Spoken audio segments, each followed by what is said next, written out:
ijazah asli, hard copy Joko Widodo? Tidak. Kemudian apakah pada saat itu saudara juga diperlihatkan tentang berita acara penyitaan ijazah? Tidak. Pada saat itu, pada saat di Barreskrim, tidak ada satu dokumen pun yang diperlihatkan. Sama halnya dengan kejadian tanggal 15 April di Universitas Gadjah Mada. Tidak ada satupun yang dijanjikan dari 34 dokumen. Baru terakhir skripsi itu pun izin, majelis saya boleh sampaikan, tidak diambilkan. Bahkan yang waktu itu menyatakan diri kami adalah juara 2 nasional keterbukaan informasi publik. Saya bilang kepada Prof. Onik, Prof ini tahu nggak siapa perancang undang-undang keterbukaan informasi publik? Siapa mas? Yang ada di depan Prof. Onik ini. Saya termasuk perancangnya. Jadi itu harus dihadirkan, karena itu termasuk dokumen publik dan itu terbukti. Akhirnya KIP, Komisi Penelusuran sekarang mau mengurus semua. KPU menunjukkan itu bukti bahwa dokumen itu adalah dokumen publik. Jadi waktu itu saya ulangi, tidak ada dokumen apapun yang diperlihatkan di Barreskrim. Di UGM skripsi itu tuh setelah kita kejar dengan sangat lama, 1 jam pada saat itu. Baik, pertanyaan saya saudara mengatakan berdasarkan CV dan rekam jejak saudara sudah ratusan kali mengalami sapu tumiat. Nah, kaitan ini masih kaitannya dengan pemeriksaan di Magister, karena saya khusus untuk pertanyaan-pertanyaan kita fokus terhadap gugatan CLS. Jadi inti dari gugatan ini kami tanyakan kepada saudara, apakah saudara selama proses gelar perkara khusus dan sebagainya pernah diperlihatkan berita acara pemilihan laboratorium forensik Mabes? Tidak pernah. Satu-satunya yang pernah diperlihatkan baru pada tanggal 15 Desember di Polda Metro Jaya. Itu pun yang disebut-sebut ijazah asli, tapi saya masih tak meragukan karena itu print endorse-nya dan watermarknya printing. Ya. Kemudian ada berita acara penyitaan yang tertulis tanggal 23 Juli tahun 2020. Pertanyaan saya selanjutnya itu ditunggu oleh bangsa Indonesia. Saya kan beberapa kali ada di Polda maupun Mabes Polri, dan saudara mendengar atau pernah membaca bahwa telah dilakukan penyitaan sekitar 700 dokumen. Saya pernah mendengar ada sekitar 709 dokumen. Tapi hanya mendengar saja. Pertanyaan saya selanjutnya, tadi kan saudara mengatakan 709 dokumen. Apakah di antara 709 itu satu pernah diperlihatkan kepada saudara? Belum ada satupun yang pernah diperlihatkan. Belum pernah diperlihatkan kepada saudara. Saudara kan ahli ya, artinya duduk di kursi di depan hakim, di depan tergugat, depan jaksa, depan siapapun itu pernah. Ya, saya ingin tanya kaitannya dengan 709 alat bukti itu. Menurut pendapat saudara sebagai ahli, bagaimana yang sebenarnya menguji bukti forensik dalam kapasitas keahlian saudara itu? Apakah cukup cerita 709 ini benar, ataukah harus dibawa ke persidangan menurut ahli? Sangat tidak cukup kalau hanya dinarasikan. Terus harus dibawa ke persidangan dan bahkan sebelumnya diuji. Seperti yang saya melakukan pada ijazah nomor 115 Pronojiwo, 116 almarhum Hari Mulyono, 117 Trimurti Ningsih. Jadi diuji dulu masing-masing autentifikasinya. Saya tidak perlu kemudian pertanyaan langsung karena itu masing-masing Pronojiwo itu mengupload sendiri. Orang yang mengupload sendiri ijazahnya sendiri, masa kita bantah? Ya, itu kan asli dia. Trimurti Ningsih demikian. Almarhum Hari Mulyono, fotokopi ijazahnya ditujukan oleh Pak Sigit Sunarta bersamaan dengan dia menunjukkan fotokopi ijazahnya yang disebut Joko Widodo. Jadi artinya 3 itu sudah diuji dulu autentifikasinya, baru kemudian diuji identifikasinya, baru kemudian diuji komparasinya. Harusnya 700 sekian dokumen itu diuji masing-masing autentifikasinya, benar tidak, itu otentik tidak. Bukti-bukti yang ada di KPU pun izin majelis tidak pernah juga karena harusnya mereka diuji di ANRI, Arsiv Nasional Republik Indonesia. menurut persidangan yang saya ikuti di KEB, dan saya pernah menjadi ahli juga di KEB, mereka tidak pernah melakukan itu. Jadi mereka itu hanya melakukan yang namanya verifikasi. Verifikasi harusnya ijazah aslinya dibawa dibandingkan. Itu pun tidak pernah dilakukan. Jadi yang melihat ada fotokopi, ada capnya, juga. Inilah yang kemudian menjadi pertanyaan. Jadi pertanyaan penuntut adalah harusnya 790 itu dihadirkan di persidangan dan bisa diperiksa bersama-sama atau diperiksa oleh laboratorium forensik. Bahkan kalau kami menuntut laboratorium forensiknya juga harus laboratorium forensik yang independen supaya itu dipercaya semua pihak, seperti yang terjadi pada negara-negara modern lainnya. Laboratorium forensik tidak dibawa ke Indonesia. Laboratorium forensik harusnya dibawa institusi sendiri, minimal dia dibawa Badan Riset dan Inovasi Nasional atau BIN.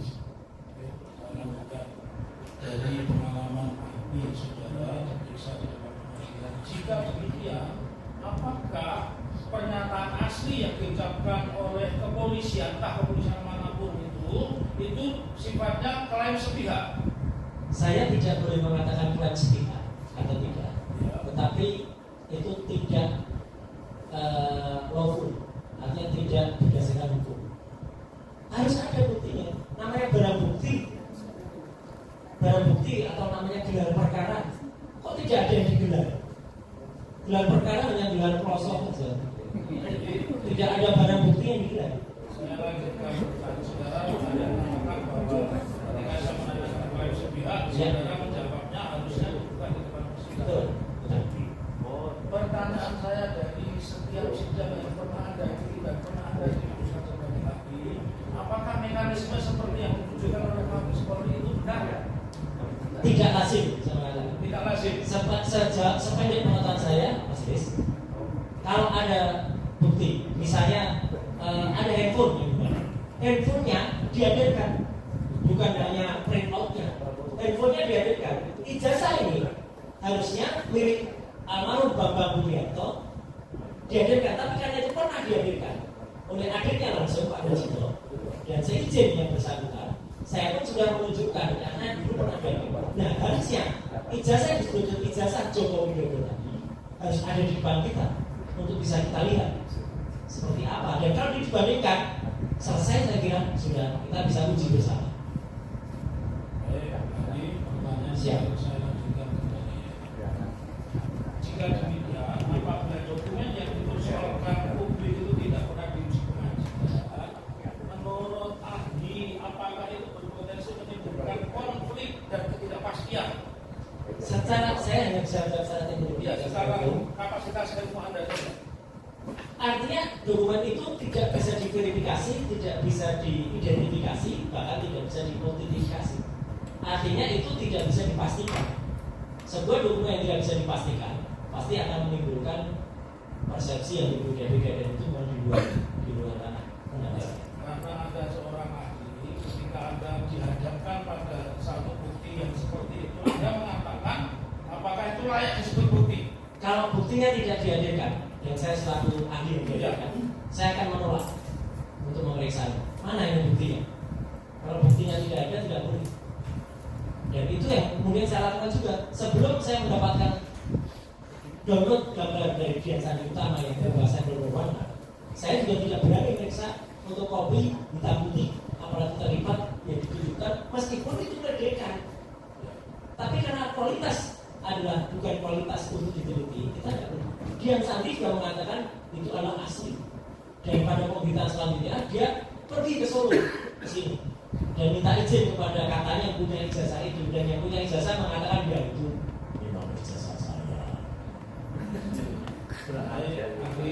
Ini untuk membuka keahlian saudara dan rasa penasaran, apakah saudara pernah di dalam sidang ini diminta untuk menguji ini sebuah bukti ini asli dan tidak asli atau apa? Apakah saudara pernah melakukan itu? Kasus ini? Kasus yang lain? Oh, kasus yang lain selalu. Selalu ada buktinya, bahkan selalu ada digital evidence. Karena ada undang-undang ITE di pasal 5 ayat 1. Bukti digital itu bukan hanya print out. Bukti digital itu adalah dari file asli digital yang ada, dan kemudian itu ada hash-nya. Hash itu adalah identifikasi dari file digital yang ada.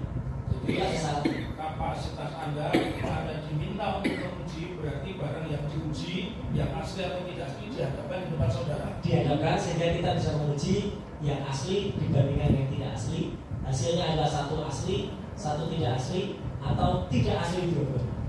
Kenapa saya tanya itu? Untuk menguji pertanyaan kaitannya dengan peristiwa hari ini. Apakah menurut saudara tindakan yang menyatakan bahwa ijazah ini asli, tapi di media saja, entah itu di koran, di televisi, tanpa membuka dokumen fisik di pengadilan, bertentangan dengan proses pembuktian yang pernah Anda lakukan di depan persidangan? Sangat tidak lazim dan itu bertentangan. Baik, ya. Terus pertanyaan saya selanjutnya, ya. Apakah saudara tadi kan mengatakan bahwa yang namanya pemeriksaan di depan pengadilan dan saya menguji membandingkan antara yang asli dan tidak asli, dan apa yang dilakukan oleh Mabes Polri Anda menyatakan tidak asli. Pertanyaan saya selanjutnya, ya. Kalau ada sebuah peristiwa ijazah, ya, menurut ahli, saudara pernah meneliti ijazah belum? Kasus ijazah palsu begitu. Orang memiliki ijazah palsu saja jarang yang ada. Ya. Kemudian saya lebih banyak menguji memang betul. Ini adalah kasus ijazah yang saya teliti untuk pertama kali. Ya, baik. Kaitannya dengan membandingkan, ada kan meneliti foto dan sebagainya. Tapi metodenya ya, sebelum nanti jadi salah hati kan. Tapi metode yang digunakan sama, karena sama-sama barang digital, sama-sama gambar, sama-sama capture, software-nya juga sama. Pertanyaan saya mau mengarah ke situ. Ya. Kalau tadi saudara mengatakan bahwa foto diuji ke depan sidang, ya. Apakah untuk menguji ijazah itu juga ijazah yang asli dan ijazah yang palsu dan sebagainya, ijazah seri 1, 2, 3, 4 juga harus dihadirkan di depan sidang? Itu pertanyaan saya. Harus dihadirkan di depan sidang. Jika demikian, selama saudara mengikuti, saudara kan diundang di televisi itu sudah puluhan ratusan kali, dan saudara dihadirkan di Mabes Polri entah dalam kapasitas diperiksa atau tidak, ya, dengan karya saudara. Apakah pernah saudara mendapatkan informasi tentang ijazah asli Pak Presiden ke-7? Tidak, satu-satu yang bisa kami pernah diperlihatkan dan itu disebut-sebut, kami quote and quote mau ditunjukkan, dipaksakan lalu itu ijazah hanya pada tanggal 15 Desember 2025 yang lalu pada 3 perkara khusus di Polda Metro Jaya. Selain itu tidak pernah ada sosok ijazah yang diketahui. Karena saudara ya. Menurut pendapat saudara, apakah ijazah Presiden ke-7 Joko Widodo itu harus diuji langsung di depan pengadilan, bukan hanya narasi? Harus diuji di depan pengadilan dengan ahli yang independen, ya. Jadi makanya dalam kasus yang lain silakan memberikan ahli yang independen, tapi ahli yang benar-benar tidak membawa pengaruh dari institusi manapun yang terlibat langsung atau pihak yang ada di dalam kasus. Pertanyaan saya terakhir dari kami, saya tahu dari kami, apakah selama ini di forum apapun, ya, sengketa tentang satu kelompok yang mengatakan ijazah itu asli, satu kelompok yang mengatakan itu ijazah asli, pernah diuji di persidangan dan diselesaikan oleh negara? Sepanjang saya tahu memang kasus-kasus itu pernah melibatkan sahabat saya yang sudah almarhum Omar waktu itu diselesaikan dan memang terbukti kalau di sidang demikian juga yang barusan terjadi pada gubernur bupati itu juga diuji di sidang, dan artinya kalau terbukti jasanya yang dihadirkan itu palsu, ya harus dihadirkan. Yang terakhir ya. Apakah selama ini sengketa ijazah Presiden ke-7 Pak Joko Widodo pernah dibuktikan di depan persidangan? Itu saja. Saya belum pernah mendengar. Terima kasih. Cukup. Terima kasih.